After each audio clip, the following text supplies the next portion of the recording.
Suntem în septembrie și sunt foarte aproape de momentul când o să-mi schimb telefonul. O să schimb telefonul pentru că vreau să mai încerc și altceva. Am făcut chestia asta peste vară, încerc și cu mașina, acum vorbim despre telefon. Pentru că se face imediat anul de când stau pe un Magic V3 pe care l-am forjat. L-am forjat așa de tare, încât acum are, spre exemplu, în sfârșit niște zgârieturi pe sticla care protejează camerele. Se vede foarte discret, nu afectează însă fotografiile, că este fix în afara zonei de poze. Dar câteva ciobituri pe colțuri, v-am mai zis eu despre telefonul ăsta care se încăpățânează să reziste. Pot să fac chestia asta toată ziua. Iar am ciobit masa. M-am șmecherit un pic, i-am pus folie din asta de privacy, lucru pe care vă încurajez și pe voi să-l faceți. Nu vindem încă așa ceva pe gb.ro, dar avem încărcător care lipsește din cutia lui Magic V5. Pentru că mă uit la Magic V5, de ce? O să vă zic sincer, mie îmi place foarte tare acest iPhone. Tensor! Come on! You know there's Tensor nerds out there, know what I'm talking about. Tensor G5! De la Google, care este Pixel 10 Pro XL, doar că ăsta are 230 de grame și ăsta are 217 grame. Și da, Google, da, în România nu vine oficial 10 Pro Fold, însă ăsta este și pliabil. Și n-ai cum. În continuare sunt fascinat de nivelul la care au ajuns pliabilele și nu pot să refuz experiența asta, din mai multe motive. S-ar putea ca unii dintre voi care se uită să se recunoască în situația asta, dar nu trebuie să reveniți mai jos la comentarii să-mi spuneți dacă e adevărat sau nu. Eu am descoperit că poți să mărești fontul sau poți să te duci la un control de ochi. Tu alegi până la urmă, pentru că asta este diferența între un smartphone și un foldable. Și la capitolul telefoane pliabile, competiția e destul de strânsă. Uite, spre exemplu, eu am văzut la un prim contact V5-ul recent, după care l-am văzut iarăși la raft și l-am pus și lângă un Vivo. Acesta este Vivo X Fold 5. Este unul dintre cele mai subțiri și cele mai ușoare, are doar 217 grame telefonul ăsta, așa cum îl vezi. Este super subțire. Seamănă destul de mult cu Honor Magic V3 și cu V5. L-am văzut și lângă un Oppo și l-am văzut și lângă un Z Fold 7. Și după ce am văzut toate pliabilele în vara asta, îmi mai rămâne unul singur despre care știu deja suficient. Cel de la Google. It is a phone, it is a tablet, it is a movie screen. We believe it is absolutely incredible. It's so thin. So you can spend the next many, many years doing what Jimmy's doing, which is like fascinatingly staring at this phone. And Like on a top cat of with a laser. I'm like, yeah, where's it go? Pe care o să-l văd la IFA Berlin. Mă duc acolo. Dar până să ajung la Berlin, sunt foarte aproape, sunt 90% convins că următorul meu telefon o să fie acest Honor Magic V5. Nu știu dacă o să fie ăsta auriu, sunt 3 variante, mai există unul pe alb care, ăsta e acel adevăratul, cel mai subțire, teoretic, pentru că a ieșit beef pe internet, nu știu dacă ați auzit, se ceartă Honor cu Samsung pe 0,1 mm. Ai văzut-o pe aia? E beef, frate, între ăștia, deci nu. Se bat la 0,1 mm. Acum poate și Samsung să se bată la 0,1 mm după ani de zile în care pliabilele lor au fost mai groase decât o felie de pâine prăjită. Da? Și acum, am opțiunile astea pe masă, dar hai să vă recapitulez foarte scurt lucrurile la care eu mă uit la telefoanele astea încă o dată, în 2025. Pentru că, față de Magic V3, care mi-a plăcut și pare indestructibil telefonul ăsta, chiar și fără husă, fără nimic, l-am luat peste tot.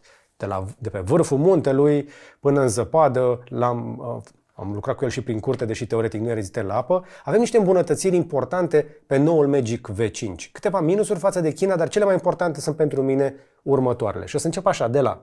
Da, este un pic mai subțire. 1 mm. Bă, dar serios. Ai 9 mm.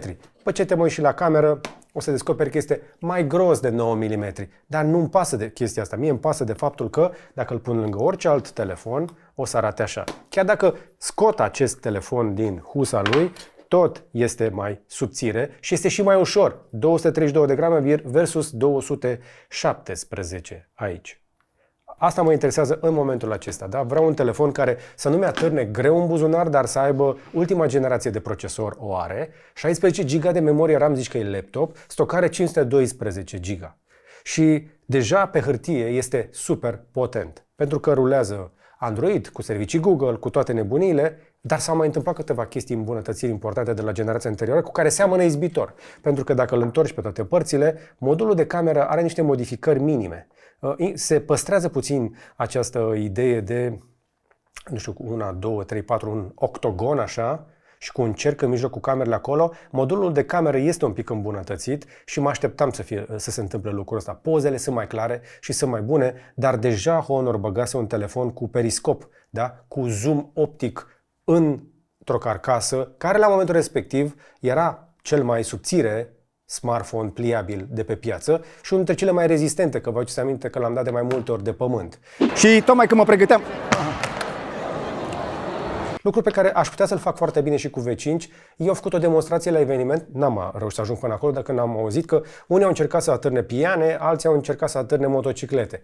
Nu știu cine o să atârne vreodată de telefoanele astea atât de multe greutăți, dar demonstrația este legată de această combinație de titan cu fibră de carbon și această balama care este mai rezistentă ca niciodată. The Honor Magic V5's hinge reaches an incredible 2,300 MPa, making the structure 2 times more durable and stronger than the building. We now proudly hold the Guinness World Record for the heaviest weight lifted in a phone by a suspended foldable. Telefonul era deja rezistent, acum este, am putea spune, aproape indestructibil. 10 ani de aici înainte, dacă îl tot pliezi de 500.000 de ori, nu o să pățească nimic.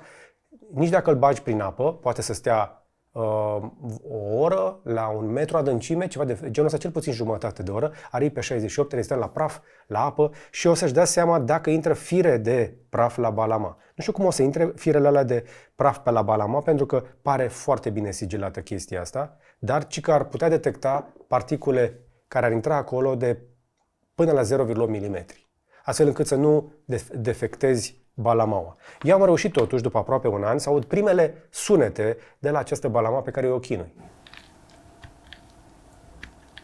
Se aude ceva foarte, foarte discret. După mii și zeci de mii de plieri și deplieri, acest Magic V3 nu are însă nicio problemă. Există o folie care este pusă peste acest ecran pliabil și care rezistă la plieri și deplieri de la început și nu am schimbat-o. Are inclusiv un efect din ăsta antireflex, este ușor oleofobică, nu are nici măcar cris pe mijloc. Deci în momentul ăsta există un producător în lumea asta care este în stare să facă astfel de folii care rezistă pe ecranul pliabil din interior și telefonul se închide complet. Așa sună după aproape un an.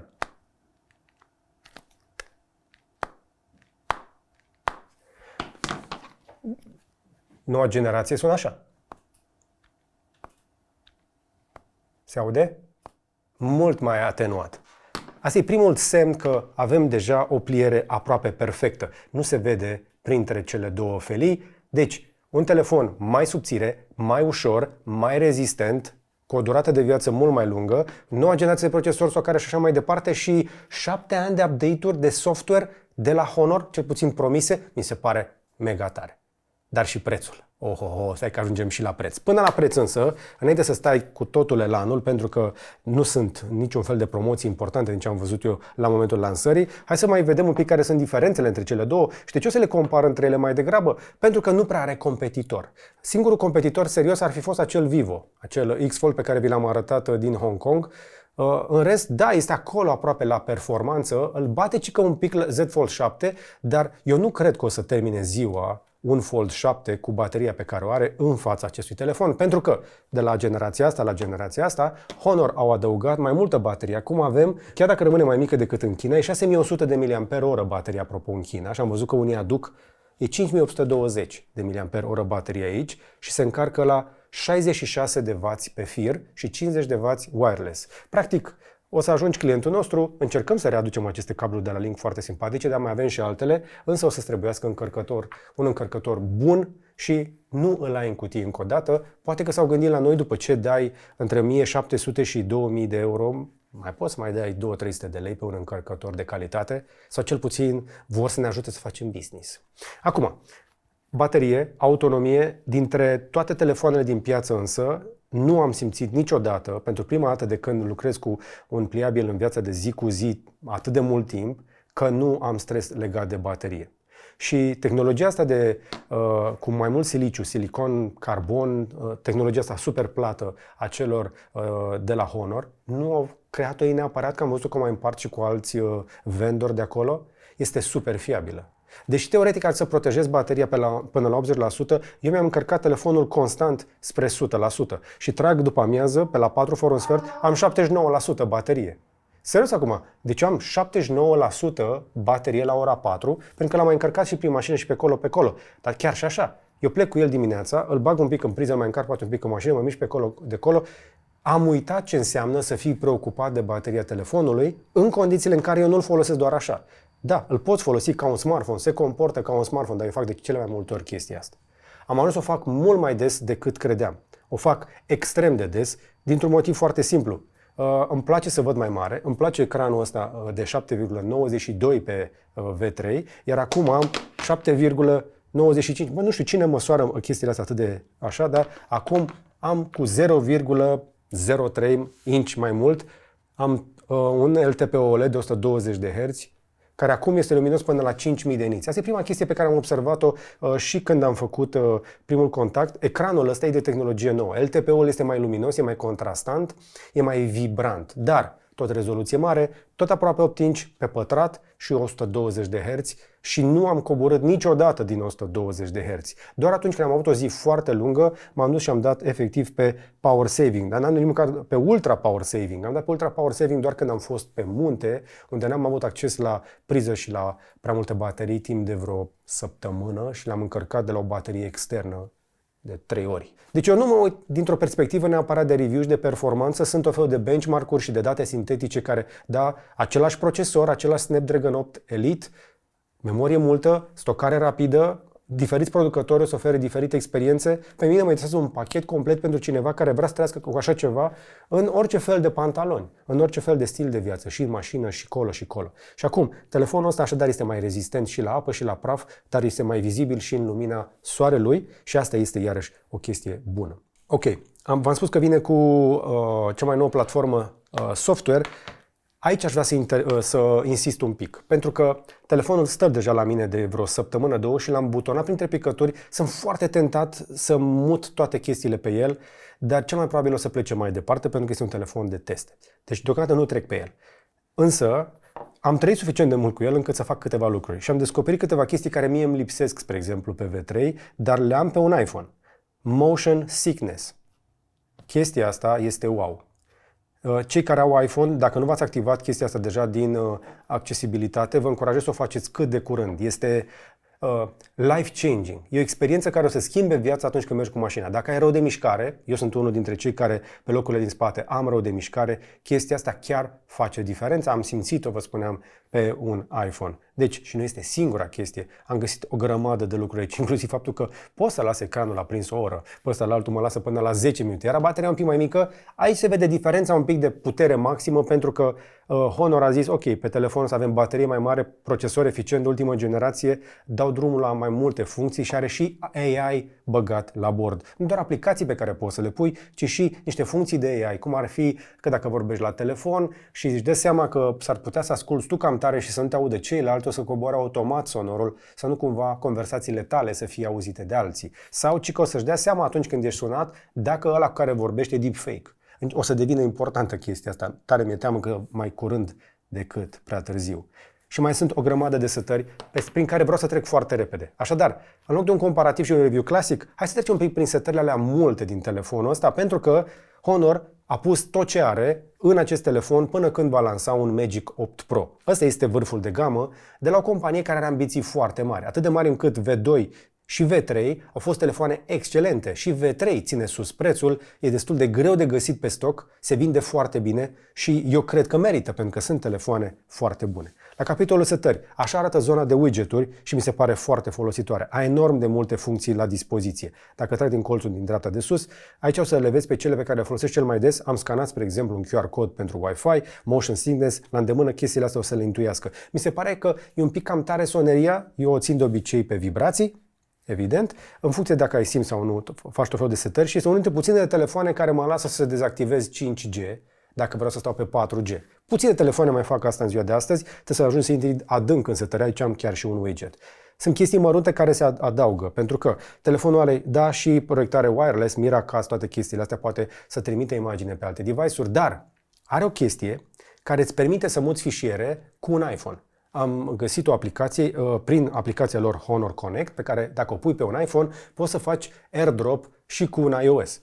În sfârșit se poate. Dacă nu, Pro tip, poți să-ți instalezi Local Send dacă vrei din magazinul de aplicații, dacă nu ai așa ceva. Quick Share e o chestie care funcționează bine cu alte Androide, deci e o chestie bună. Mai are și aceste funcții de subtitrări AI și traducere AI, care începe să funcționeze tot mai des on-device și nu are neapărat nevoie de internet. Deci avem așadar muguri, nano-AI-uri, puse în telefoanele noastre, care încep să facă din ce în ce mai multe lucruri. Și astea sunt doar câteva widgeturi. Hai să mergem la setări. Meniul de setări este foarte complicat. Este mare, se întâmplă multe chestii aici, de aceea de cele mai multe ori o să apelez la funcția de search, cum am făcut și eu, pentru că nu reușeam să găsesc unde era timeout-ul. Hai să o luăm repede, prin câteva setări. Partea de setări de date, da, ai sertar de nano-SIM și cu eSIM. Încep tot mai mulți producători să scoată chestia asta. Asta e o chestie bună. Poți să-ți pui foarte multe eSIM-uri, iar eu în vacanță am tot ronțăit prin eSIM-uri, că am fost în mai multe destinații, le vei putea gestiona pe toate de aici. Adaugi un eSIM pe slotul 2, dar poți să ai foarte multe și doar să schimbi între ele atunci când călătorești des. E un telefon bun și pentru business și pentru oameni care călătoresc. Funcția de Honor Connect de care vă spuneam, ca să share chestii rapide, începe să facă același lucru acest handover pe care l-am văzut și pe Apple. Alte conexiuni, iarăși vă spuneam, toate funcțiile de NFC, Honor Share și așa mai departe.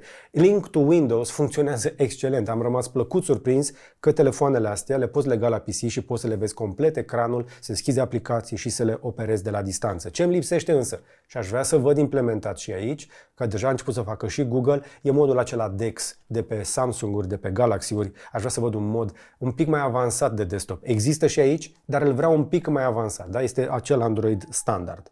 Deci, Link to Windows, o chestie bună, Android Auto și toate lucrurile astea le știți. Pe partea de Honor AI se întâmplă multe lucruri. Pe lângă chestiile pe care vi le-am spus, mai avem acel sidebar și acel Magic Portal. Toate chestiile astea, dacă intri prin ele, o să-ți ia un pic. Pentru că ai inclusiv acest AI Writing și dacă îl activezi, apropo, să dai o grămadă de OK-uri, o grămadă de lucruri. Cei de la Honor folosesc, din câte știu, servere Google din Europa ca să poată să ofere aceste servicii. Sunt în stare să asculte chestiile pe care le vorbești, să le facă notițe și trebuie să-ți facă chestia asta securizat. E un efort fantastic pentru oricine vrea să ofere tool-uri de AI, mai ales că în China oferă chestii mult mai avansate. Au inclusiv un agent care lucrează pe telefon, acel Yo-Yo, la noi încă nu l-am văzut. Vă spuneam acest AI Deepfake Detection, eu l-am activat. Nu am primit încă un astfel de apel. Mă gândeam cum să-l păcălesc însă cu un avatar și o să încerc chestia asta poate ceva mai încolo. Smart Sensing, să-și dea seama când îl folosești, adică să se uite camera la tine, să te uiți la el ca să-i scadă volumul când sună, să-ți arate Always On Display, o chestie nouă atunci când se încarcă telefonul și evident, să se întoarcă după față, chiar dacă tu stai pe o parte, să nu se răstoarne imaginea. Sunt tot felul de chestii de software foarte folositoare care încep să vină aici. Însă, o chestie pe care eu mi-o doream foarte mult era să ajungem să avem acei magneți pe spate, lucru pe care l-am văzut în sfârșit foarte bine implementat pe, vă spuneam, de Pixel, care de acum are acest Pixel Snap sau îi mai spunem MagSafe la telefoanele de la Apple.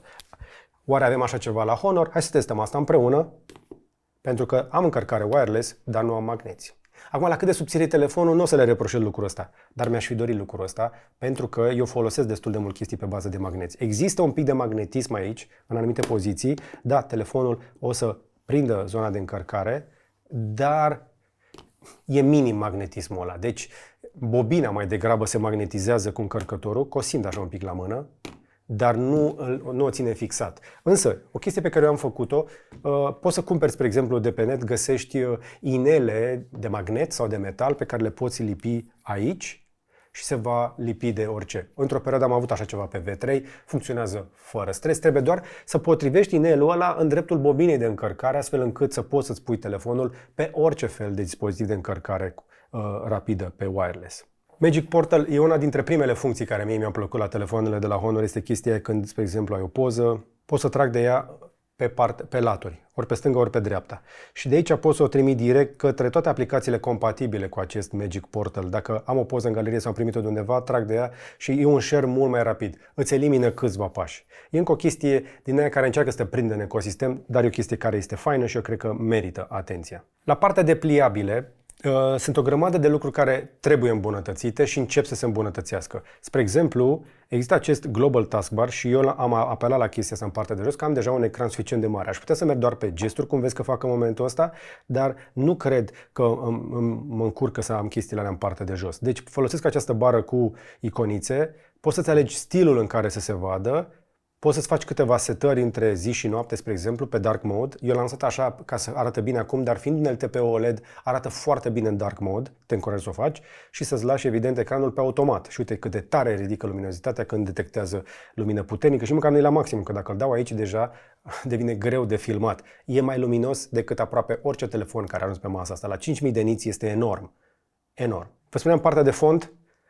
Dacă nu ai fost încă la un control de ochi și amâni chestia asta, poți să-ți faci fontul small, normal, large, extra large și huge. După gust. La fel și poți să-ți faci textele un pic mai bold, toate lucrurile astea de accesibilitate pe care probabil le știți, dar are și acest e-book mode și are acest bedtime mode. Sunt niște chestii faine la Honor care înainte să ajungi la culcare îți pot trece ecranul în alb-negru sau îl pot face destul de gălbui. Uite, acum este într-un mod care seamănă foarte mult cu e-ink-ul. Este monocrom, cum spunem, adică are o singură culoare, sunt nuanțe de gri. Iar partea de rezoluție este iarăși o chestie importantă și partea de refresh dinamic. Te încurajez să le lași așa. Am mai spus lucrul ăsta și la alte device-uri, pentru că sunt mulți pixele aici, iar rata de refresh, da, 120 de Hz pe ambele ecrane, și pe interior și pe exterior. Lasă-le pe dinamic, că este în regulă. Partea de eye comfort însă mi se pare importantă și dacă vrei ca în timpul zilei să arate așa cum îl vezi acum la mine pe filmare, adică alb cu tentele astea de albastru, că vrei să fii activ, dacă nu, îl trece în modul circadian și o să se schimbe singur progresiv când apune soarele, că știe ora la care apune la tine și se îngălbenește ușor, ușor. Apoi, poate să simuleze un myopic defocus, o defocusare pentru imagini, pentru a reduce stresul asupra ochilor din cauza refracției din aceste ecrane. S-ar putea să vezi anumite culori pe marginea ecranului, este o chestie un pic mai nouă, care a fost introdusă pe telefoanele astea, astfel încât să te ajute împotriva miopiei, din câte am înțeles. Poți să bifezi, spre exemplu, o chestie pe care te încurajez să o faci, acest natural tone. Multe din chestiile pe care să le vezi pe ecran de multe ori sunt prea saturate, sunt prea colorate și sunt stimulante. Până și imaginile prea colorate pot fi prea stimulante. Te încurajez să ții orice device, dacă găsești o funcție de natural tone, cât mai aproape de realitate. Pentru review o să-l las așa. Și acest eye comfort de care spuneam, poți să-l lași scheduled sau să-l pui all day. Iată cum se îngălbenește imaginea ca să mă destreseze mai mult. Vi l-am mai arătat și pe niște tablete recent. E o chestie utilă. Seara poți să-l duci la maximum. Cu o singură condiție, să nu trebuiască să evaluezi anumite filmări, fotografii sau chestii de calitate de producție legate de calitatea imaginii, pentru că chestia asta este un pic mai puțin obositoare pentru ochi, dar evident pierzi acuratețe. Chestia asta nu e albă, este gălbuie, se duce deja spre un pic de roșu. Există acest Ultra High Frequency PVM Dimming. Nu știu dacă știți ce e lucrul ăsta. Un telefon mai nou și mai scump, când se stinge lumina, o să vezi că coboară și se ajustează foarte repede sau dacă treci de la întuneric la lumină, se va aprinde corespunzător, dulce cumva, fără să întârzie foarte mult. Asta este o chestie utilă. Acest modul în care trece dintre diferitele niveluri de luminozitate este iarăși o chestie utilă și uite, chiar au un mic demo aici în care încearcă să arate cum funcționează lucrul ăsta. E mai bine pentru ochi. Iar partea de Motion Sickness Relief de care v-am spus, o poți lăsa activă tot timpul, dar mie mi-ar plăcut, spre exemplu, să fie pe automat. Nu au activat-o pe automat, să duci tu să bifezi chestia asta și poți să schimbi inclusiv culoarea acestor bule. Pe albastru cred că e ok. Uite, stai că poți să le... Ba nu, uite, vezi cum fac? Dacă mișc ăsta, ele încearcă să, dacă ochii tăi sunt pe ecranul ăsta, să simuleze cumva mișcarea mediului din jurul tău, astfel încât să ai mai puțin rău de mișcare. Dar nu pornesc automat. Sper că poate după un update de firmware să se întâmple și chestia asta. Partea de notificări mai are o chestie faină și mi-a plăcut lucrul ăsta, faptul că pot să pun tot telefonul într-un mod pure, simplu, în care scot inclusiv numele operatorului, nu se văd nicio notificare, văd doar bateria și semnalul și atât. Asta este o chestie faină. Uite, pe status bar, unde era? Pure mode. Curat, simplu. Dacă nu mai vrei să vezi notificări, poți să-i spui telefonului tău să nu-ți mai arate nimic. Poate tu să te duci să le cauți aici. Și aici pentru partea de comenzi rapide. Uite, vezi, poți să scoți inclusiv numele operatorului. Dacă îl știi pe de rost și nu mai vrei să-l vezi, apeși aici. Notification icon și chiar viteza rețelei atunci când, dacă chiar vrei să vezi dacă merge sau nu netul. Dacă vrei să fie procentajul în interiorul bateriei sau în exterior, sunt tot felul de finețuri de genul ăsta care mie mi se par folositoare. Mie îmi plac, îmi fac setările astea la nivel atât de granular. Însă cei mai mulți oameni oricum o să și le lase pe default și multe din defaulturile de pe telefonul ăsta sunt făcute ca să-ți facă într-adevăr viața ușoară, dar în același timp și să mențină autonomia. Sunt un pic agresive la capitolul ăsta. Îmi place în continuare faptul că am senzor de amprentă pe cant. Experiența mea însă cu senzor de amprentă de pe cantul lui V3 este că e prea la îndemână. Ce înseamnă chestia asta? Are aceeași mărime, în aceeași poziție, nu s-a rezolvat.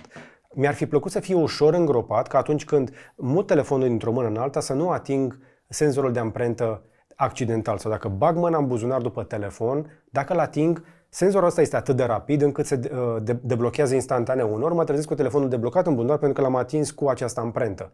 Mă gândesc că ar trebui să mut pe amprenta asta astfel încât degetul mare să nu mai deblocheze atât de des telefonul, e o variantă și oricum telefonul își dă seama că dacă ating de prea multe ori senzorul de amprentă cu alte degete, îl inactivează pentru o jumătate de minut sau un minut. Este iarăși o chestie bună. Are și recunoaștere facială și din câte am văzut, algoritmul este destul de bun, nu prea poți să-l păcălești cu poze sau cu alte chestii. O grămadă de setări, aș putea să merg o grămadă pe ele, dar ce vreau să știi este că nu vei mai fi stresat de meniul de baterie, poți să vii aici să pui tot felul de setări și chestii genul ăsta, inclusiv reduce refresh rate, când intră în power saving, da, toate chestiile astea ajută. Poți să încarci și alte device-uri, nu știu dacă o să vrei neapărat chestia asta, setări avansate de baterie care ajută, dar de acum, în sfârșit, pot să spun că bateria nu mă mai stresează pe acest device. Rămâne însă o problemă pe telefoanele de la Samsung și de la Google. E o discuție întreagă despre această generație de baterii. Suntem între generații la producătorii ăștia. Honor a făcut pasul înainte deja cu aceste baterii de silicon carbon încă de 2 ani. N-aș mai insista foarte mult, doar chestia asta rămâne importantă. macOS 9, un pic de bloatware, dar suficient de rapid, vă spuneam. 16 GB de RAM plus încă 16 de RAM turbo, adică o să ia din stocare să folosesc mai mult. Uite bateria de care spuneam, tot felul de specificații, are inclusiv chipurile astea Honor C1 Plus și Honor E2, nu știu pe câte lume interesează, dar ai 512 GB de stocare într-o variantă de bază, că mai este și de 1 tera. Și toate, din cât am înțeles, vin cu 16 GB de RAM. Mi-a venit acum un security patch pentru luna august, de vreo 2 zile. Sunt la începutul lui septembrie, deci este un telefon la zi cu tot ce trebuie. Problema lui rămâne asta, că este în continuare un telefon scump. Honor îl păstrează ca un flagship și nu dă în preț. V-am arătat eu din Hong Kong niște variante mai accesibile pentru astfel de telefoane, inclusiv pentru telefonul ăsta la momentul lansării au avut niște promoții acolo. Nu știu dacă o să le vedem la noi. Noi avem și TVA mare, avem și inflație. Sunt tare curios cât de bine se vor vinde, nu știu dacă ei vor miza atât de mult pe telefoanele astea, că vor avea și telefoane light și mai vine și acel flagship pe care îl așteptăm cu toți, acel Magic 8 Pro. Sunt tare curios și de ăla. Hai totuși să facem câteva teste de cameră, pentru că am văzut îmbunătățiri. V-am arătat eu aici tentative de 100x digital, am una și aici, dar hai să le luăm în ordine. Deci, așa arată o tentativă de 100x asistată de AI. Este un pic spălăcită.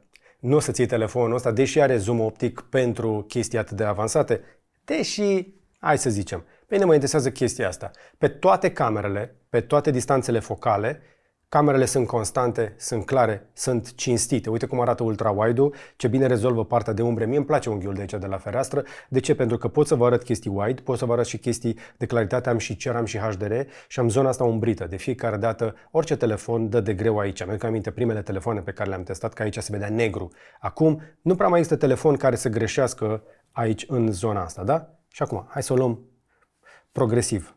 Dacă dau inclusiv zoom un pic de zoom în pozele astea, văd un pic de asistare cu AI, dar chiar și așa mi se pare că se văd bine, pentru că avem acești senzori de 50 de megapixeli, deși telefonul nu-și propune să fie un lider în fotografie, se va achita mai mult decât în regulă de toate atributele. Și pe camera frontală va trebui să nu uiți să debifezi beauty dacă nu vrei beauty. Eu o să dau pe off și cam așa arată un selfie. Și de fiecare dată când deschid camera asta, care nu este rea, telefonul încearcă să mă convingă să fac un rear selfie. Dar uite cum arată asta pe ultra-wide. Este curat, este corect, mie mi se pare că arată bine. Asta e versiunea pe 1X. E aceeași cameră, doar sunt 2 variante de decupare. Dar o chestie foarte valoroasă la telefoanele astea este chestia asta. Pot să mă duc aici, să folosesc 2 ecrane, însă partea cea mai faină este asta. Îl întorc și mă văd aici. Și pot folosi camerele de pe spate, oricare dintre ele. Și o să mă duc pe 1X.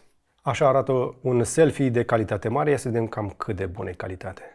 Echivalent 23, echivalent 35 de fapt pe focală, așa, dar focal lent 23, o poză de 3840 pe 3072, deci o poză pătrată de o calitate bună pe care pot să o folosesc la orice vreau eu. Nu este așadar un telefon care își dorește să fie campion la fotografie, dar se va descurca mai mult decât bine, inclusiv pe partea de video. Mai multe teste de cameră însă nu o să fac. Sincer, nu vreau să mă preocup acum, aș vrea să-i dau puțin timp pentru chestia asta, dar camerele sunt deja bune. Am mai făcut și alții teste, bine mă interesează partea asta de utilizare pentru un utilizator care deja știe ce vrea de la un pliabil. De cele mai multe ori când o să ții un pliabil, nu o să fii cel mai mare creator, o să vrei mai degrabă partea asta de productivitate. Dar poate o să vrei și ceva gaming, pentru că eu le fac pe amândouă. Ce am simțit este că pot să mă joc și pe un astfel de telefon, da, încă mă joc, am niște jocuri la care încă mai butonez pe aici și nu dăm brânci, dar se va descărca evident un pic mai repede. Ce am observat este că are un vapor chamber și zona asta de aici de la cameră o vei simți că se va încălzi puțin când începe să lucreze, dar având ultima generație de procesor și ultima platformă, nu vei avea niciun stres să te joci, probabil că o să ajungi la o baterie externă dacă ai de gând să faci gaming mai des, pentru că vei fi tentat. Și aici apare o chestie despre care am mai povestit. Eu de multe ori ajung să pun telefonul în poziția asta. O fi el aproape pătrat, dar este mai lat așa. Ajunge să mă câștige chestia asta pentru că este o mini-tabletă. Dar este o tabletă super performantă, conectată permanent la internet, cu niște camere bune pe care pot să fiu productiv. Am fost plecat mai multă vreme de acasă, nici măcar nu am luat laptopul la mine, m-am descurcat doar cu un telefon. Și chestia asta este cu adevărat posibilă în 2025. Ecranul ăsta te câștigă, poți așadar să compensezi cu un încărcător rapid, să te bagi câteva minute, la un moment dat sau o baterie externă, dar în realitate ăsta este primul pliabil pe care poți să-l folosești toată ziua, nu doar pe ecranul principal, care este foarte bun și el. Da? Nu ai ce să reproșezi, se folosește exact ca un smartphone obișnuit, că dacă îl oferi cuiva, îl pun în mână și n-a mai văzut până acum un pliabil, nu o să-și dea seama. E un test pe care l-am mai făcut la primele generații de pliabile. La ăsta, puțini oameni o să-și dea seama că aici se despică în două. Mă bucur că este competiție pe zona de pliabile, dar trebuie să recunosc, cei de la Honor sunt încă avansați. Telefoanele lor sunt foarte bune la multe lucruri, nu sunt bune la toate. Da? Nu sunt convins că am cea mai bună cameră sau poate cea mai puternică performanță dacă aș căuta așa ceva aici. Există împărțite în mai multe locuri. Mi-aș plăcea și ca implementarea de Google să fie un pic mai profundă, să lucrez mai bine cu Gemini, să pot să-i dau comenzi și să facă chestii pe telefon. Nu sunt chiar toate aranjate la capitolul ăsta, dar am conectivitate de ultimă generație. Merge bine cu orice device, se conectează rapid cu căștile, la internet, 5G, Wi-Fi 7, toate nebunile. Nimic de reproșat, un telefon bun cu care nu vei da greș, cu o singură condiție, să nu te încurce prețul. Și am lăsat la final încă o dată chestia asta, am mai zis-o pe parcurs. Eu l-am găsit pe piață deja undeva între 1700 și 2000 de euro la vânzare. Și are stocuri mici. Deci nu știu dacă vor fi aduse cantități mari aici, nu am prea multe informații de la producător. Eu sunt un fan al acestui model, dar nu pot să-l recomand până la capăt dacă vrei să te uiți un pic la bani. Tocmai de aceea, poate că te uiți și la alternative. V3 rămâne o alternativă foarte bună. O să râdeți, chiar și V2 se vinde în continuare foarte bine pentru că a coborât sub 1000 de euro. Asta e undeva pe la vreo 1100, 1300, ăsta V3-ul, V1 a coborât și mai jos. Și sunt în continuare, V3-ul este competitiv la subțirime și performanță cu toate celelalte pliabile, chiar și cu fratele mai mare, doar că ăsta are platforma mai nouă. Am vorbit un pic cam mult, dar este un deep dive, dacă vrei, în acest Honor Magic V5.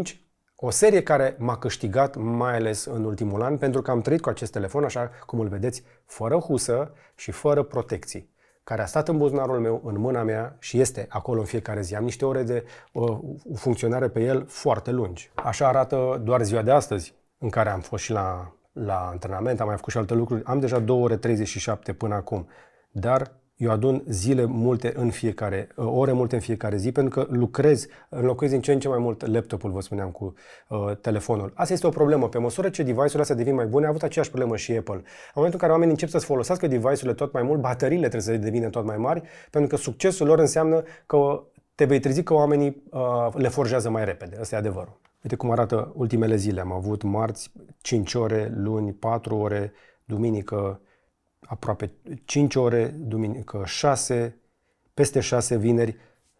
sunt un utilizator heavy de așa ceva. Am avut și zile cu 10 ore când am stat, spre exemplu, cu ochii în tavan, spre exemplu, într-un hotel undeva, citesc, ascult cărți, lucrez. Ăsta este un device pe care stau, da, poate că exagerez, dar eu am adunat pe el multe sute de ore. Pentru că duce. Îl pot recomanda cu toată inima, astea sunt impresiile mele, dar aștept și reacțiile voastre mai jos la comentarii. Spuneți-mi ce mai vreți voi de la un pliabil și dacă bugetul vă permite, la ce fel de pliabile vă uitați, care sunt chestiile care vă interesează. Astea sunt ale mele, dar sunt tare curios și de ale voastre. Dă un like dacă ți-a plăcut, un share să vadă și prietenii și un subscribe dacă nu ai făcut-o deja. Și pe data viitoare să vă fie numai bine!